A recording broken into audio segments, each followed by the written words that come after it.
Bonjour à tous, ici Mangavi et aujourd'hui on se retrouve pour une petite vidéo sur ma Mangatech comme on me l'avait demandé. Mais avant que tout cela ne commence, j'aimerais vous faire part de quelque chose. Aujourd'hui j'ai une petite idée, j'aimerais que pour la prochaine revue manga ce soit à vous un peu de choisir quel manga je vais faire. Et en gros j'ai sélectionné 4 mangas que j'ai lus récemment ou non mais que j'aime beaucoup et dont j'aimerais parler prochainement. Et j'arrive pas vraiment à me décider, du coup je me suis dit, le temps que tout ça se fasse, j'ai mis en place sur Twitter un petit vote pour savoir quel manga je ferai, pour savoir quel manga je présenterai donc dans la prochaine revue manga. Donc si vous avez envie un peu de prendre part, on va dire, à ce qui se fait un peu sur ma chaîne, ce que je vous propose c'est d'aller sur mon Twitter et donc ainsi de pouvoir voter parmi les 4 mangas que j'ai proposés, lequel du coup aura sa chance d'avoir la revue manga la semaine prochaine. Alors tout à gauche, on les voit pas parce qu'il y a mon lit derrière et pour faire des plans qui peuvent paraître bien, machin, avec la lumière et tout ça, c'est compliqué. Donc tout à gauche en fait il y a Sentai School, j'ai déjà présenté ce manga et ce qu'on va faire c'est que quand c'est un manga que j'ai déjà présenté, je vais pas le représenter. Mais en tout cas sachez que c'est un manga que j'aime énormément. Et si vous voulez aller voir ma vidéo parce que Sentai School, déjà rien que le titre peut vous intriguer, franchement je vous conseille d'aller la voir. Ensuite on a Seven Deadly Sins, manga comme vous pouvez sans doute le savoir, c'est un shonen que j'apprécie vraiment beaucoup. Donc j'ai également fait une vidéo dessus. Donc j'ai tous les tomes sortis en France, c'est une série que je suis vraiment bien parce que chaque tome est une énorme claque. Surtout le 22e, je ne vais pas spoiler, mais le 22e, je crois que c'est le manga qui m'a donné le plus de frissons et le plus de stress, en tout cas cette année. Si vous lisez Seven Deadly Sins, vous comprendrez pourquoi, et vous comprendrez aussi ma frustration de l'attente du tome 23. Ensuite ici nous avons Bakuman, donc j'ai les 20 tomes, pourquoi? Parce que Bakuman, pour ceux qui ne le savent pas, du coup petite présentation comme voilà. Bakuman c'est l'histoire de deux personnes qui veulent devenir mangaka et donc on va un peu suivre leur parcours, sauf que bien entendu c'est du manga au Japon, donc ce n'est pas du tout pareil que pour nous, donc bien évidemment moi je suis quelqu'un qui dessine beaucoup, si vous ne le savez pas, et donc forcément Bakuman m'a donné encore plus envie d'écrire de manga, mais j'ai connu ça, j'étais au collège, depuis j'ai grandi, et bien évidemment je me suis aperçu que ce n'était pas du tout facile, que c'était pas un rêve à la portée de tous. C'est une série vraiment sympa si on a envie de découvrir l'envers des décors de ce qui se passe à la réalisation de manga. Du coup ça peut aider pour les jeunes personnes. Par exemple si toi tu regardes cette vidéo et que tu as envie de devenir auteur, ça peut tout de même filer des petits coups de pouce sur comment écrire un manga dans les grandes lignes, sur le storyboard, le développement, machin. Donc c'est vraiment tout de même intéressant et ça peut aussi aider à éviter les clichés de manga comme on le voit surtout dans les premiers tomes. En tout cas c'est une série qui s'est arrêtée à 20 tomes, donc ce qui est déjà pas mal pour une série sur deux personnes qui veulent devenir auteurs. Et en tout cas, personnellement j'ai les 20 tomes. Ensuite à l'étage d'en dessous nous avons One Piece. Est-ce vraiment la peine de présenter One Piece? Je pense pas vraiment, mais comme vous pouvez le remarquer, si vous avez l'œil et si vous êtes attentif à ce genre de détails, c'est une série que je suis, parce que j'aime One Piece, mais alors pour la petite anecdote personnelle de ma vie, j'ai commencé One Piece par le tome 57. Donc oui, ce n'est pas du tout logique, et je commence très peu de séries dans l'ordre, allez savoir pourquoi, je sais pas du tout. Mais du coup j'ai acheté depuis le 57 qui est juste ici, et ensuite j'avais fait la suite de la guerre, et après j'ai acheté un peu ce qu'il y avait avant, après j'ai acheté ce qu'il y avait encore avant, et j'ai fait d'énormes trous. C'est-à-dire que là on va avoir par exemple de 1 à 10, après 28, 29 et 37. Donc je finirai par les acheter, bien évidemment, mais ce sera pas pour tout de suite. Mais sinon je continue, je suis un peu largué, je me suis arrêté un tout petit peu après Dressrosa, mais en tout cas je compte rattraper mon retard d'ici peu.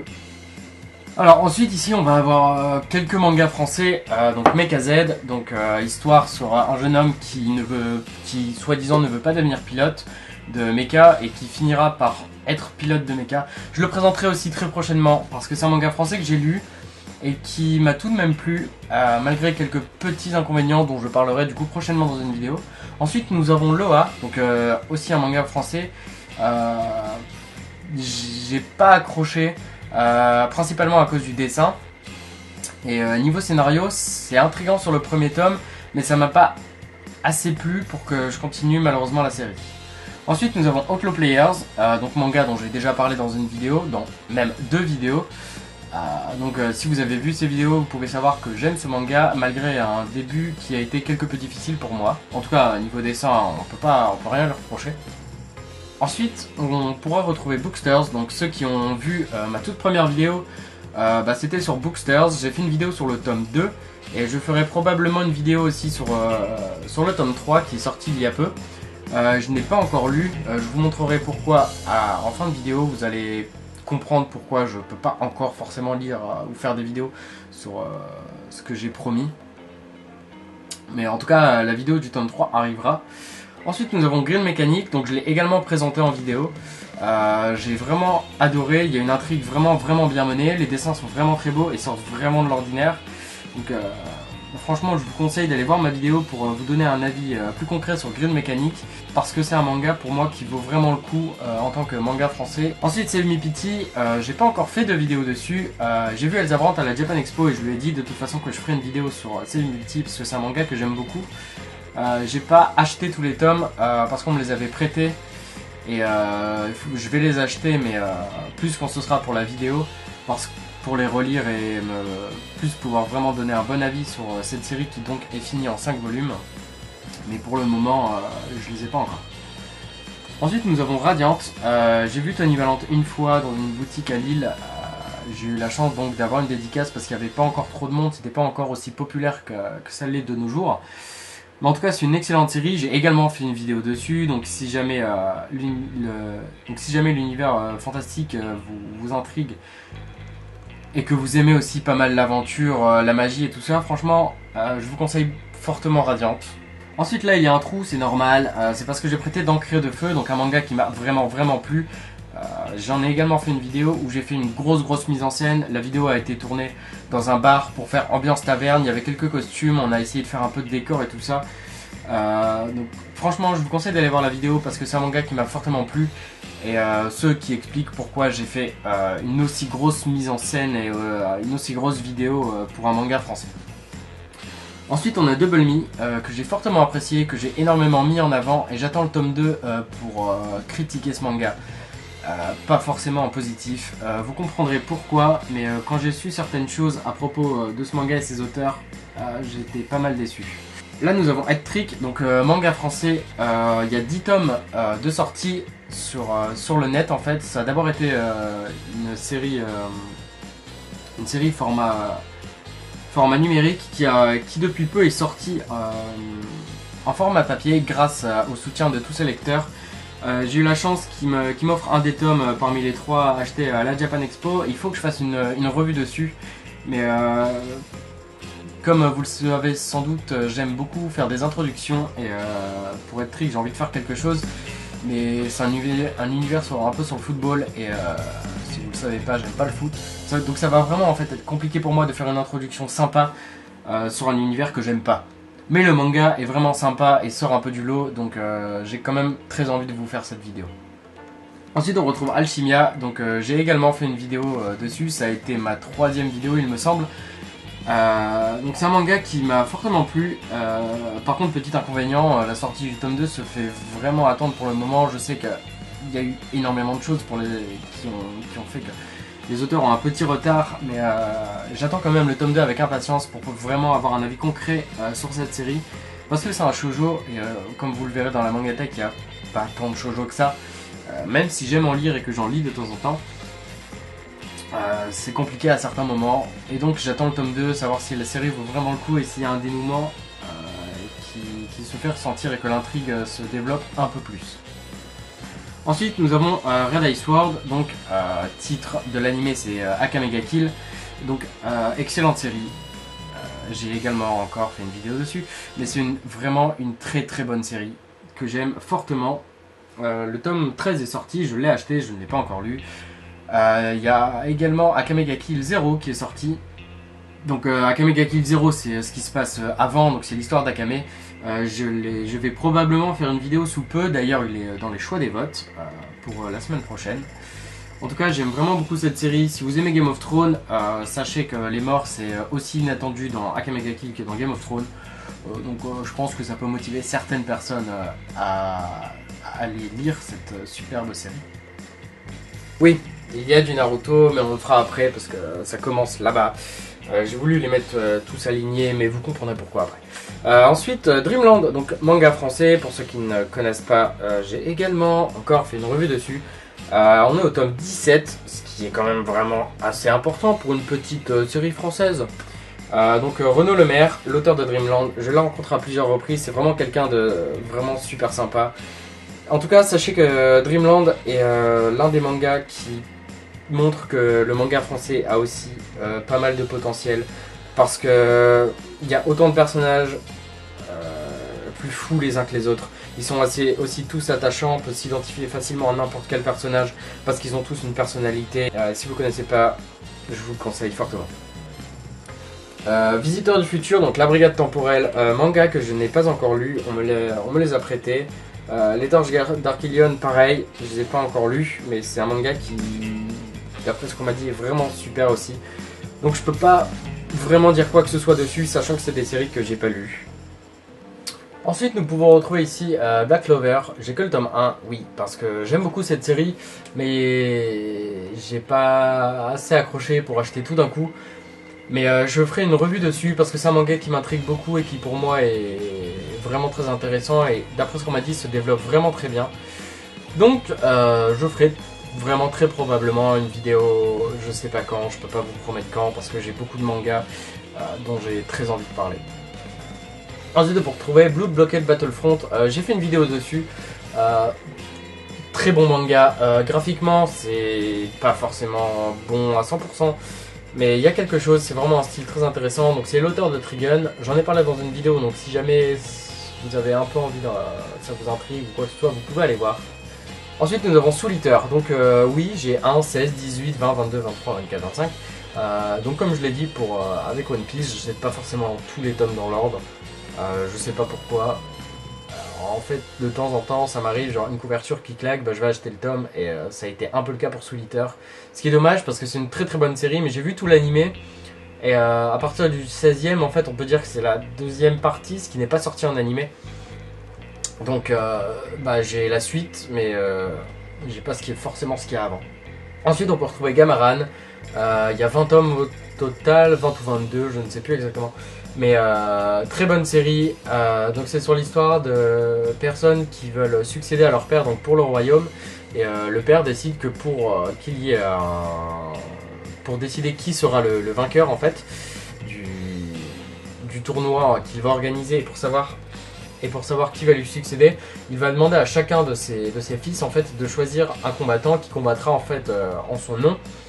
Et donc en fait ça va un peu s'entretuer dans tous les sens et ça va se combattre et chaque école de combattants a vraiment son style de combat. Et du coup les combats doivent être réfléchis à 100% pour ne pas mourir. Et donc c'est un manga qui montre à quel point il faut vraiment réfléchir quand on se bat à la tactique à employer, tout ça pour s'en sortir. Et donc c'est assez inattendu à chaque combat. C'est vraiment très impressionnant de voir la manière dont il développe tout ça, tout son univers, et franchement j'aime beaucoup. Je pense pas faire une revue dessus parce que j'ai pas assez accroché pour en faire une revue, mais j'aime beaucoup ce manga. Ensuite on peut retrouver My Hero Academia. Donc oui, My Hero Academia, comme vous avez pu le voir si vous avez vu ma vidéo, j'aime énormément My Hero Academia. D'ailleurs j'ai fait un doublage pour cette vidéo, donc rien que pour le doublage qu'on a fait avec Monsieur Flart des Ballonnets. Rien que pour le doublage, vous devez aller voir, je pense, cette vidéo.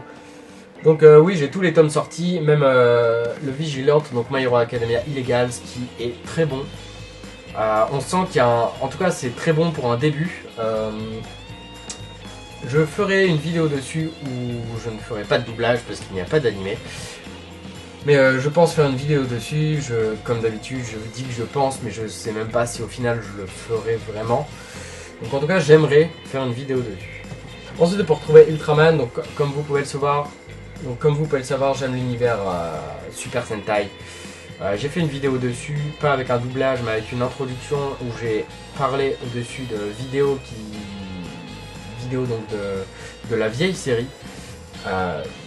Si jamais ça vous intrigue l'univers un peu méca, fantastique, futuriste et tout ça, vous pouvez aller voir ma vidéo. Ensuite, on peut retrouver les Mémoires de Vanitas, excellent manga, donc sorti à la Japan Expo dernière, sur l'histoire de vampires et sur l'histoire de vampires, donc avec une malédiction, mais il va s'avérer que ce n'est pas exactement ça ce qu'on va expliquer dans la malédiction, et c'est vraiment un très bon manga. C'est par l'auteur de Pandora Hearts. Donc si vous avez aimé Pandora Hearts, vous aimerez très certainement les Mémoires de Vanitas, non seulement parce que graphiquement c'est une beauté incomparable, mais aussi parce que scénaristiquement c'est vraiment très bon. Par contre, je ne sais pas si ce sera une longue série, ce qui me fait un peu peur, parce que Pandora Hearts pour moi c'est un peu trop long pour que j'ai réussi à accrocher totalement. En tout cas, les Mémoires de Vanitas, c'est un excellent début. Ensuite, pour trouver Assassination Classroom, donc j'avais une énorme hype à la sortie, c'est pourquoi j'ai les 10 premiers tomes, mais malheureusement, je trouve que ça s'essouffle un peu sur la suite, d'autant plus que de temps en temps, graphiquement, c'est pas fou. Du coup, je sais pas, j'ai un peu lâché. Ce qui en soi est un peu dommage parce que j'aime beaucoup cette série. Mais je pense en fait attendre la fin des tomes qui est censé arriver, je pense, dans 3 ou 6 mois. Et une fois que le manga sera fini, je pense que j'achèterai toute la fin d'un coup et que je lirai tout d'un coup pour faire peut-être potentiellement une vidéo. Ensuite, on a, oui, un Shonen Jump, donc le magazine dans lequel était publié Naruto et est toujours publié One Piece, ainsi que My Hero Academia, Gintama, Kenshin dans son temps et d'autres mangas. Je vous ai cité les plus connus. Mais oui, j'en ai un. Pourquoi? Parce qu'un ami était parti au Japon et je lui avais demandé de m'en ramener un. Et la chance du hasard a fait que dans ce Shonen Jump, on peut retrouver le moment où Obito, lors de la Grande Guerre, perd son masque. Et sachant qu'Obito est un de mes personnages préférés, et j'étais vraiment content d'être tombé sur celui-là et pas un autre. Alors ici on a 2 tomes de Terraform Mars. Pourquoi? Parce qu'il y en a un que je ferai gagner dans un concours quand un jour je ferai la vidéo sur Terraform Mars. Ensuite Rikudo, donc que j'ai présenté dans mon tome 5, Beyond Devil, tome 2 que je n'ai jamais lu puisqu'on me l'a offert et je n'ai pas le 1, donc ça n'a aucun intérêt. Ensuite tous les tomes de Senseiya The Lost Canvas. Pourquoi? Parce que c'est le premier manga, je crois, que j'ai vu vraiment de toute ma vie quand j'étais jeune. C'est un de mes anciens meilleurs amis. Avec qui j'étais beaucoup à l'école primaire, qui m'avait dit ouais regarde les Chevaliers du Zodiac, tout ça, donc j'avais commencé, ce qui explique pourquoi j'ai ça et que j'ai plein de figurines de Senseiya, tout ça. Mais du coup j'aime beaucoup Senseiya, je crois que c'est il est aussi dans mon top 5, il faudra vraiment que je fasse une vidéo sur mon top 5 personnel, mais j'aime beaucoup, je ferai une vidéo dessus, c'est promis, sur Senseiya, sur tout Senseiya en même temps, sauf Senseiya G parce que c'est de la merde, et du coup, est-ce la peine de présenter des chevaliers qui se battent en armure pour défendre la terre avec Athéna, Hadès, toute la mythologie grecque? Je ne pense pas, tout le monde connaît. Mais j'aime vraiment Senseiya, un peu trop. Mais franchement, si vous connaissez pas encore The Lost Canvas, qui est une bonne série, qui graphiquement est très bonne, même si la fin est pas ouf, parce que Masami Kurumada, donc l'auteur principal de la série, a voulu mettre son grain de sel et du coup a un peu foiré la fin. Sinon c'est une très bonne série qui se développe bien, des combats intéressants, des personnages intéressants, les armures ont été un peu retravaillées et graphiquement c'est une claque mais monstrueuse. Du coup Senseiya Sentia Show qui donc est ce qui se passe pendant Senseiya la série principale mais avec les personnages féminins, donc c'est un peu bizarre mais c'est sympa. J'ai les 2 premiers parce que j'ai pas accroché tant que ça. Ensuite donc les Chevaliers du Zodiac, la série normale que je n'ai pas au complet parce que j'ai revendu des tomes il y a longtemps pour acheter d'autres séries mais que je vais en fait réacheter en Perfect Edition parce que la Perfect Edition est vraiment sympa, elle est vraiment bien travaillée et donc puis il y a un peu moins de tomes aussi, mais donc en tout cas j'aime beaucoup et j'aime beaucoup aussi Senseiya. Pourquoi? Parce que ça finit en 28 tomes et je suis né le 28 janvier, donc 28 coïncidence? Je pense que oui, totalement, c'est une coïncidence. Ensuite on a donc Senseiya The Lost Canvas Chronicle, donc qui va retracer les personnages, chaque tome va retracer l'histoire d'un des chevaliers d'or, donc c'est très sympa si on a envie d'avoir un peu le passé des personnages, même si on l'a un petit peu dans l'histoire, là c'est vraiment mieux développé et donc je trouvais ça vraiment très bon, une très bonne idée d'avoir un peu ces histoires supplémentaires sur les personnages qu'on n'a pas forcément. Et là c'est pas chiant parce que c'est un tome un personnage et c'est pas 20 tomes un personnage ou quoi que ce soit. Donc c'est assez sympa. Ensuite on a Slam Dunk qui pour moi restera le meilleur manga de basket et donc de sport. Tout manga confondu, donc sur le sport. Pourquoi? Parce que Slam Dunk, il y a vraiment le côté vie des personnages, il y a vraiment le côté basket où le personnage est vraiment nul. Même on avance dans les tomes, les personnages ne s'améliorent pas vraiment. Et c'est très bon, c'est très drôle, c'est un style de dessin donc old school. Donc ce qui fait en plus que j'adore. Mais du coup Slam Dunk c'est vraiment pour moi la meilleure série de basket. Ensuite on a L'Enfant et le Maudit, comme vous pouvez le savoir, c'est un de mes coups de cœur. Donc je ne vais pas présenter ce manga sachant que je l'ai déjà présenté, mais j'adore L'Enfant et le Maudit, point barre. Et il est dans mon top 5, en plus, des découvertes. Ensuite City Hall, donc un manga que j'ai également présenté, manga français qui est excellent. Je suis très très content de cette fantastique série qui se conclut très bien et qui est graphiquement très belle et qui est scénaristiquement aussi super sympa et bien développée.